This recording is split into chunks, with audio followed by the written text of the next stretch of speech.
Hi అండి, welcome to చామోస్ kitchen. నేను ఈరోజు చేసే రెసిపీ కొబ్బరి గోరుచిక్కుళ్ళు అండి.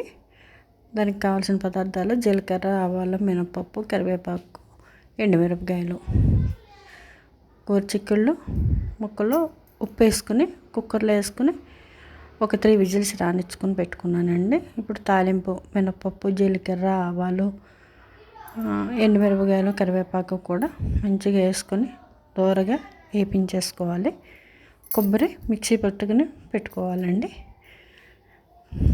డైరెక్ట్గా అంటే ఉడకవండి, అది చాలా గట్టిగా ఉంటాయి కదా. ఇలా ఉడకబెట్టుకుని వేసుకుంటే పిల్లలు కూడా మంచిగా ఇష్టంగా తినేస్తారు. ఉడకబెట్టుకున్నాను కదా, ఈ తాలింపులో గోరుచిక్కుడు ఉడకబెట్టుకున్న ముక్కలు వేసేసుకున్నాము. మంచిగా కలిపేసుకోవాలి. ముక్కల్లో కొంచెం సాల్ట్ వేసుకోండి, ఎక్కువ వేసుకోకండి. కొబ్బరి ఇలా మిక్సీ పట్టుకుని పెట్టుకోవాలి.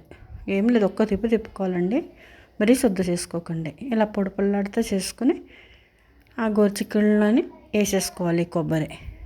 ఇప్పుడు సాల్టు, పసుపు, కారం కూడా వేసుకుని తగినంత చూసుకుని వేసుకోండి సాల్ట్. ఎందుకంటే గోరుచిక్కుళ్ళలో ఫస్ట్ వేసాం కదా, చూసుకుని వేసుకోవాలి. కారం కూడా తగినంత వేసుకోండి. చాలా ఈజీ అండి.